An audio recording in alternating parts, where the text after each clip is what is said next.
ایک اس میں فائدہ اٹھائے گا تو دوسرا اس میں نقصان اٹھائے گا. تو ہمارے لیے ضروری ہے یہ دن و رات ہمارا جو خریدار ہے ہماری حیات کو یہ خرید رہے ہیں. ہم سمجھتے ہیں عمر بڑھ رہی ہے لیکن عمر گھٹ رہی ہے. لوگ ہم سے دنیا کو یعنی دن و رات کے شکل میں ہم سے وصول کر رہے ہیں. اب جو ہم اس کو فائدہ اٹھائے گا وہی کامیاب ہوگا. مثلا آج کا دن ہے, آپ سے سوال ہوا آپ نے آج کے دن میں کیا کیا؟ کہا بیوی بچوں کے لیے محنت کیا, حلال کی کمائی کمایا, اجر و ثواب ہے حلال کمانے میں. کہا اللہ کے واجبات کو ادا کیا. تیسری محبت اہل بیت کا اظہار کیا, مجلس میں آیا, ان کے غم میں شریک ہوا, غم کا اظہار کیا. کہا تم نے آج کے دن کامیابی حاصل کی, تم نے فائدہ اٹھایا. مثلا کسی اور سے پوچھا آج آپ نے کیا کیا؟ کہا کام پہ نہیں گئے, گلی کوچوں میں پھرتے رہے, لڑتے رہے, اس کے برائی کرتے رہے, نہ نماز پڑھی نہ مجلس میں آئے, بستر پہ گئے سو گئے. کہا کیا ہوا؟ کہا نقصان اٹھایا, خسارہ اٹھایا آپ نے, آپ کی عمر کا صحیح فائدہ صحیح استعمال نہیں کیا.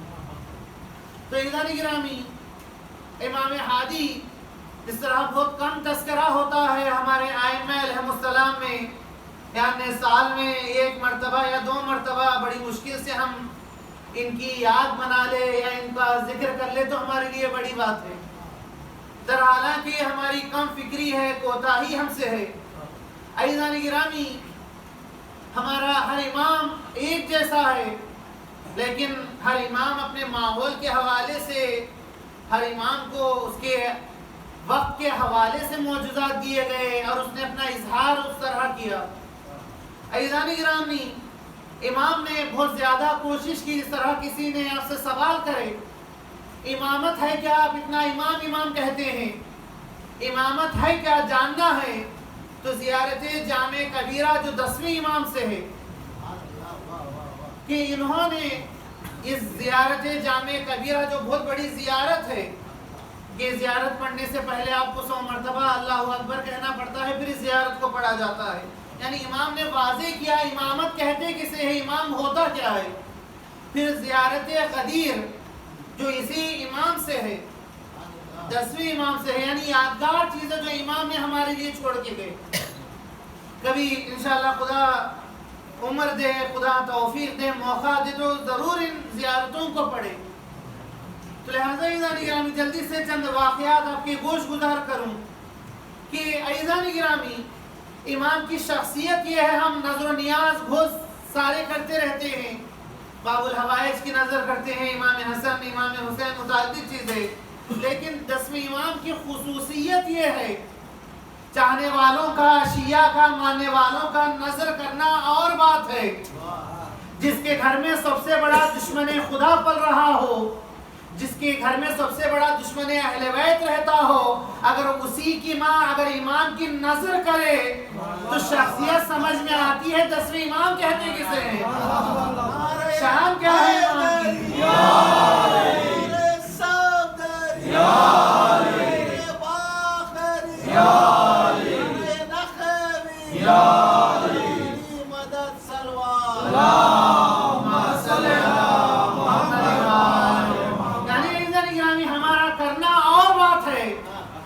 دشمنان خدا کا, دشمن امام کا, وقت کے امام کا, اور اس کا کرنا, امام کا نظر دلانا, یعنی حقانیت اہل بیت کو بتاتا ہے. نظر و نیاز کہتے کسے ہے, یعنی شیعوں کا کرنا اور ہے, اگر کوئی عیسائی بھی کرنے لگے تو پھر امام کی شان پتہ چلتا ہے کہ امام کی حقیقت کیا ہے. آئے عزیزان گرامی, متوکل کوئی ایک دنبل نکلا, جس طرح کہتے ہیں نا دنبل نکل جاتا ہے مثلا کوڑا قسم کا, بہت تڑپنے لگا, تڑپ رہا تھا, بیٹھ نہیں سکتا تھا متوکل, اس قدر اسے پریشان کرتا تھا وہ دنبل, بیٹھ نہیں پاتا تھا. تبھی بہت سارے علاج کیے, کوئی اس کو اثر ہی نہیں ہوا. وہ لوگوں نے چاہا اس کو کاٹ دے, لیکن متوکل نے منع کیا, اس سے برداشت نہ ہو سکا. تو کہتے ہیں مادر متوکل نے متوکل کی ماں نے نظر کیا 10ویں امام کا کہ میں 10,000 دینار امام کی نظر کروں گی اگر میرا بیٹے کو شفا مل جائے گی. اگر میرا بیٹے کو شفا مل گئی تو میں 10,000 دینار امام کو دوں گا. یہ کب پتا چلا متوکل اتنا ملعون تھا، اتنا بدماش تھا کہ وہ ہر بار ہر رات یعنی آدھی رات کو کبھی 10 بجے کبھی آدھی رات کو نصف شب کے بعد امام کے گھر سپاہیوں کو بھیج دیتا تھا کہ امام کو اذیت کرے، امام کو پریشان کرے۔ تو عزیزان گرامی ایک مرتبہ اس نے سپاہیوں کو آدھی رات بھیج دیا، امام مشغول نماز سے مشغول قرآن پڑھ رہے تھے، آدھی رات کو آئے سپاہی تلاشی کرنے لگی۔ امام نے سوال کیا کیوں تلاشی لے رہے ہو؟ کہا کہ ہمیں پتہ چلا ہے کہ آپ حکومت کے خلاف سازش کر رہے ہیں، اسلحہ جمع کر رہے ہیں۔ کہا تلاشی لے لو، لے لیے تو ایک جگہ 10,000 دینار کی اشرفیوں کی تھیلی، درہم کے اشرفیوں کی تھیلی وہاں ملی، وہ لائے، متوکل کے پاس لا کے رکھا گیا، دیکھو امام پیسے جمع کر رہے ہیں حکومت کے خلاف۔ کہا 10,000 درہم امام نے جمع کر لیا۔ امام کو بلایا گیا، امام آئے، کہا پوچھا یہ پیسے کہاں سے آپ کے پاس؟ کہا تم مجھ سے نہیں تیرے ماں سے سوال کر، تم مجھ سے پوچھ رہا ہے، تیرے ماں سے سوال کر، یہ مہر جو لگا ہوا ہے تھیلی پہ تیری حکومت کی مہر ہے، یا تیرے ماں سے سوال کر تو کیوں؟ اس نے کہنے لگا میری ماں کو کیوں بلاؤں؟ کہا بلائے گا تو پتا چلے گا۔ جب اس کی ماں آئی تو کہا امام کو دیکھا تو امام کے قدموں پہ گر گئی کہ میرے بیٹے کی جان بچانے والی شخصیت آپ ہے۔ کہا پریشان ہو گیا، کہا کس لیے؟ کہا جب دنبل تمہارا کم نہیں ہو رہا تھا تم پریشان ہو رہے تھے، میں نے نظر مانی تھی اگر وہ کم ہو گیا تو 10,000 درہم امام کی میں نظر کروں گی، یہ اسی کے پیسے ہیں، یہ اسی کے اشرفیہ ہے۔ صلوات پڑھیں محمد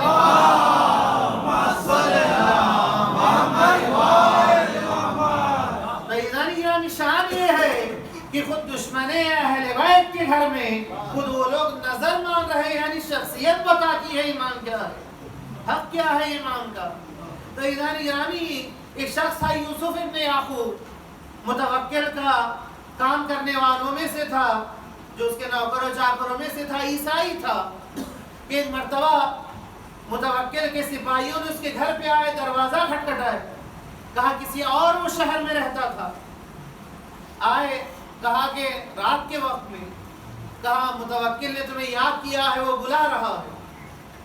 کہ گھبرا گیا، رات میں متوکل کا بلانا یعنی مجھے ختم کرنے کے لیے وہ بلا رہا ہے، قتل کرنے کے لیے بلا رہا ہے۔ گھبرا گیا، پریشان ہو گیا۔ اس کے گھر کے بغل میں اس نے کہا ٹھیک ہے میں آ رہا ہوں۔ اس کے گھر کے بغل میں ایک شیعہ کا گھر تھا، وہ اس کے گھر گیا، دروازہ کھٹکھٹایا، کہا میں اس طرح پریشان ہوں، تو تم لوگ پریشانیوں میں کیا کرتے ہو؟ کہا جب کبھی پریشانی آتی ہے ہم اپنے امام کی نظر کرتے ہیں تاکہ وہ امام کے صدقے میں خدا ہماری مشکلات کو دور کرے گا۔ تو اس نے کہا تو میں کیا کروں؟ کہا تو بھی نظر مان لے۔ کہا اس نے نظر مانی، عیسائی تھا، کہ اس نے نظر مانی اگر متوکل میری جان بخش دیا، مجھے قتل نہیں کیا، تو 100 درہم میں امام کے نظر کروں گا۔ اس نے منت مانگ لی، گھر سے نکل پڑا، کسی اور جگہ رہتا تھا، وہ سامرہ آیا، سامرہ آیا تو اس کے دل میں خیال آیا جاتا ہوں سب سے پہلے اپنی نظر کو اتار لیتا ہوں، جا کے امام کی خدمت میں پہلے درہم امام کی نظر کروں، پھر جاؤں گا متوکل کے پاس۔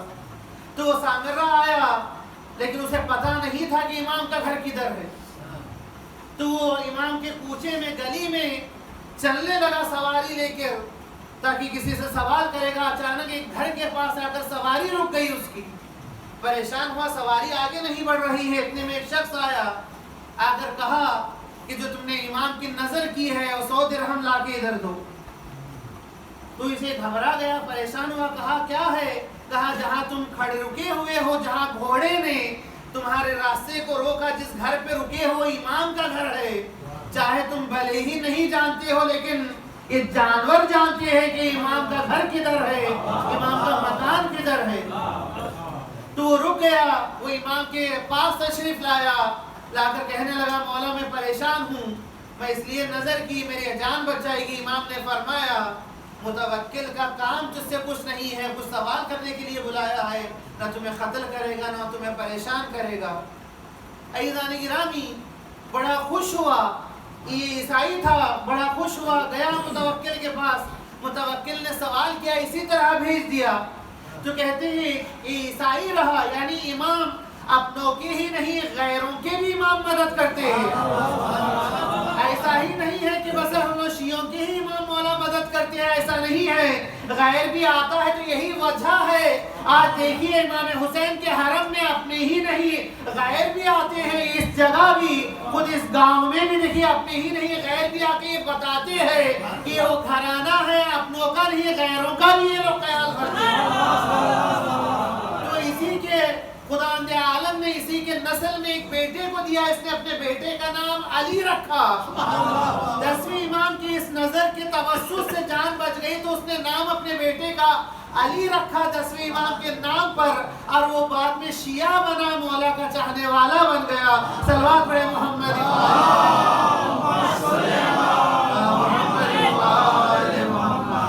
تو ایزان گرامی بہت سارے واقعات ہیں، جلدی سے سمیٹ رہا ہوں باتوں کا۔ ایزان گرامی کہ فائدہ کیا ہے ہمارا اہل بیت کو یاد کرنے کا؟ اس طرح اس سے پہلے بھی میں عرض کیا تھا، کہتے ہیں امام کے لیے دعا کریں، ظہور کے لیے دعا کریں، فائدہ کیا ہے؟ کہا امام کا ظہور ہمارے لیے فائدہ ہے، امام کے لیے نہیں ہے۔ امام ظہور کریں گے، جو مسلمانوں پہ جو مشکلات ہے، جو مسلمانوں پر جو ظلم و ستم ہوتا ہے، اس کا بدلہ لینے والا کون ہے؟ آج ہم پہ کوئی مصیبت آتی ہے، ہم کس کے پاس جا کر اپنی مشکل بیان کر سکتے ہیں؟ کہا کوئی نہیں ہے ہمارا مددگار، کوئی نہیں ہے۔ تو کہا امام آئیں گے تو وہ مولا ہمارا مشکل کشا ہے۔ وہ امام آئیں گے تو جب عدل و انصاف اس طرح کائنات میں بھر دیں گے، تو لہٰذا ہمارے لیے ضروری ہے کہ ہم جا بجا ہر جا امام کے ظہور کے لیے دعا کریں، تاکہ خداوند عالم ان کے طفیل میں ہماری دنیا و آخرت کی مشکلات حل ہو جائے۔ عزیزان گرامی، بڑا مشہور واقعہ ہے، ایک زیدیہ فرقے کا شخص تھا۔ زیدیہ ایک فرقہ ہے، بہت سارے فرقے ہیں۔ زیدیہ یعنی چوتھے امام کے بعد 5ویں امام کے بجائے چوتھے امام کے بیٹے زیدی کو یہ لوگ امام مانتے۔ زیدیہ فرقہ تھا، وہ کہتا ہے کہ ایک مرتبہ ہمارے مشکلات پڑ گئے جہاں ہم رہتے تھے، تو ہم نے متوکل سے اپنی پریشانی بیان کرنے کے لیے، متوکل سے مدد مانگنے کے لیے ہمارا قبیلہ خاندان، ہم سارے لوگ گاؤں کے نکل پڑے تاکہ متوکل سے جا کر اپنی پریشانی بیان کریں۔ وہ زمانہ ایسا نہیں تھا، بڑی آسانی سے حاکم لوگوں سے ملتا تھا، بات چیت ہوتی تھی۔ ہم گئے دروازے پہ، اس کے انتظار کرنے لگے تاکہ اس کی اجازت ملے گی تو ہم جا کے پریشانی بیان کریں، لیکن دیکھا بھیڑ جمع ہو کر ہے متوکل کے دربار کے پاس باہر۔ ہم نے سوال کیا کس لیے اتنے سارے لوگ جمع ہیں؟ کہا متوکل بڑا غضبناک ہے، وہ چاہتا ہے کہ شیعہ کے 10ویں امام کو شہید کر دے، انہیں قتل کرنے کے لیے انہیں بلایا ہے۔ میں مانتا نہیں تھا، میرا عقیدہ نہیں تھا۔ میں اتنے میں دیکھا ایک خوبصورت نوجوان جس کا چہرے سے نور ساطع تھا، نور نکل رہا تھا۔ جیسے ہی میں نے ان کو دیکھا پہلی بار تو میرے دل میں ان کی محبت آ کے بیٹھ گئی، ان کی محبت میرے دل میں آ گئی ایک لمحے میں۔ جیسے ہی میں ان کو دیکھا، خوبصورت ہے، نوجوان ہے، میں نے اسی جگہ پر دعا کرنے لگا، خدایا یہ اولاد رسول ہے اور بڑا نورانی شخصیت ہے۔ میں وہیں پر دعا کرنے لگا کہ خدایا ان کی جان کی حفاظت فرما، خدایا متوکل سے ان کو بچا لے۔ صرف میں اپنی پریشانی کو بھول گیا، ان کے لیے دعا کیا تو امام مجمع سے آ رہے تھے، میری طرف دیکھا، دیکھ کر کہنے لگے متوکل مجھے کچھ بھی نقصان نہیں پہنچائے گا، لیکن تو نے میرے لیے دعا کی تو یاد رکھ میں نے تیرے لیے 3 دعائیں کی۔ وہ کہتا ہے میں شیعہ کیوں ہوا؟ کہتے ہیں امام، حالانکہ میں نے زور سے نہیں کہا، امام کہیں دور تھے، لیکن کس طرح وہ غیب کو جانتے ہیں، کس طرح میرے باتوں کو سنا، میرے پاس آئے، کہا میں نے تیرے لیے 3 دعائیں کی ہے۔ ایک، تیری مالی حالت بہتر ہو جائے گی، جیسے ہی تو اصفہان پہنچے گا آہستہ آہستہ تو مالدار ہو جائے گا، تو بہت زیادہ پیسے والا ہو جائے گا۔ دوسری، تیری حیات بڑھ جائے گی، تیری عمر بڑھے گی، میں نے تیرے لیے دعا کی، تو نے میری حیات کے لیے دعا کی، میں نے تیرے حیات کے لیے۔ تیسری خدا تجھے بہت زیادہ اولاد دے گا. وہ کہتا ہے خدا نے مجھے 10 بیٹے دیے ہیں. تو کہا یہ 3 دعائیں امام کی میرے حق میں قبول ہوئی ہے کہ میں بہت زیادہ مالدار بھی ہو گیا بعد میں, میری 10 اولادیں بھی ہے, میری عمر طولانی ہو گئی ہے, میں 70-80 سال کا ہو گیا ہوں, ماشاءاللہ سے جوان دکھتا ہوں امام کی دعا کی برکت سے. یعنی امام کے لیے دعا کرنا گویا ہمارے لیے دعا کرنا ہے. امام کی سلامتی کے لیے دعا کرنا ہماری سلامتی کے لیے دعا ہے. تو اللہ کی بارگاہ میں ہماری یہی دعا ہے کہ خداوند عالم ہمارے 12ویں امام کو اپنے حفظ و امان میں رکھے, اور خدا ہمارے آنکھوں کو وہ جلوہ و نور دکھائے تاکہ امام کے ظہور کو ہم اپنی آنکھوں سے دیکھ سکیں. عزیزان گرامی, عرض کر رہا تھا 10ویں امام کے 3 تحفے ہمارے شیعہ کے لیے. ایک زیارت جامع کبیرہ, امامت کیا ہے جامع. دوسری زیارت غدیر, جب مولا مدینے سے نکل لے سامر آ رہے تھے تو نجف میں 10ویں امام نے مولا کی زیارت کی, وہاں پر اس زیارت کو پڑھا, زیارت جامع کبیرہ کو پڑھا, زیارت غدیریہ, اور وہ مخصوص زیارت ہے جو مولا کائنات کی جو 10ویں امام نے پڑھا, جس کی ابتدا ہوتی ہے السلام علیک یا ولی اللہ انت اول مظلوم. کہ 10ویں امام نے زیارت پڑھی کہ اے مولا آپ پر سلام ہو, اول مظلوم ہے جس کا حق کو چھین لیا گیا. عزیزان گرامی, 10ویں امام کے اوپر وہ ظلم و ستم ہوا ہے, وہ مشکلات متوکل نے امام کو کس قدر اذیت کیا ہے. وہ کہتا ہے کہ وہ کہنے لگا سپاہیوں سے, کل 10ویں امام کو گرمیوں کے زمانے میں کہتا ہے سر سے امامہ نکال دو, پیروں سے ان کے جوتے نکال دو, میں خراسان کے گلیوں میں امام کو ننگا گھماؤں گا یا ننگے پیر گھماؤں گا تاکہ وہ دھوپ کا احساس کرے. میری سواری تیز چلے گی تو انہیں تیز دوڑانا, اگر میری سواری آہستہ چلے گی تو انہیں آہستہ چلانا. لوگوں کے درمیان عزیزان گرامی, یعنی 10ویں امام مظلوم کو, یعنی میں نے عرض کیا تھا نا, یہ وہی ملعون ہے جو یزید کے راہ پر چلتے ہوئے اپنے آپ کو فخر کر رہا تھا, جس طرح یزید ملعون نے اہل حرم کو, اہل بیت حرم کو جس طرح بازاروں میں گلیوں میں پیدل پھرایا تھا, اسی طرح اس نے 10ویں امام کو خراسان کے گلیوں میں ننگے پیر چلا رہا تھا, امام کو اذیت کر رہا تھا. عزیزان گرامی, امام کو اپنے آبا و اجداد یاد آ گئے ہوں گے. ارے میری پھوپھیا زینب ام کلثوم, ارے میری سکینہ اسی طرح بازاروں میں چلی ہے, ارے اسی طرح درباروں میں گئی ہے. عزیزان گرامی, متوکل عباسی نے وہ وقت آیا, امام کو اتنا سخت زہر دے دیا. ارے 3 امام ایسے گزرے ہیں جنہیں زہر دیا گیا ہے, بڑا سخت زہر. ارے ایک حسن مجتبیٰ تھے, جیسے ہی زہر ملا کلیجے کے ٹکڑے کٹ کے درس میں گرنے لگے. دوسرا امام 8ویں تھے, ارے جنہیں زہر دیا گیا, 8ویں امام نے اپنے چہرے پر چادر ڈال لیا تاکہ چہرے کی رنگت لوگوں کو پتہ نہ چلے. ہمارا 10واں امام جب زہر دیا گیا, امام بھی سر پر تڑپنے لگے. 11واں امام دیکھ رہے تھے کہ 10واں امام تڑپ رہے تھے. 10واں امام تڑپ کر اپنی جان کو دے دیا. 11ویں امام نے غسل دیا, کفن پہنایا, بڑی شان سے اسی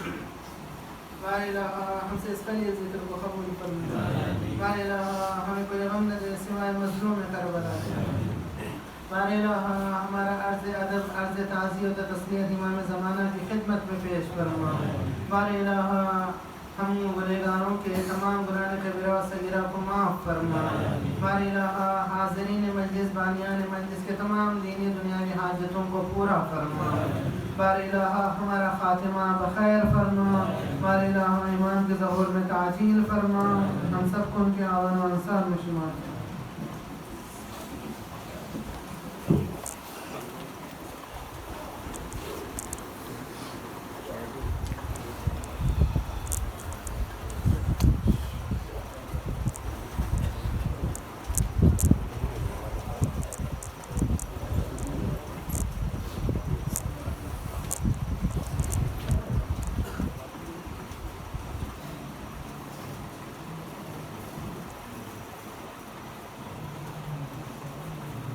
فاتحہ میں صلوات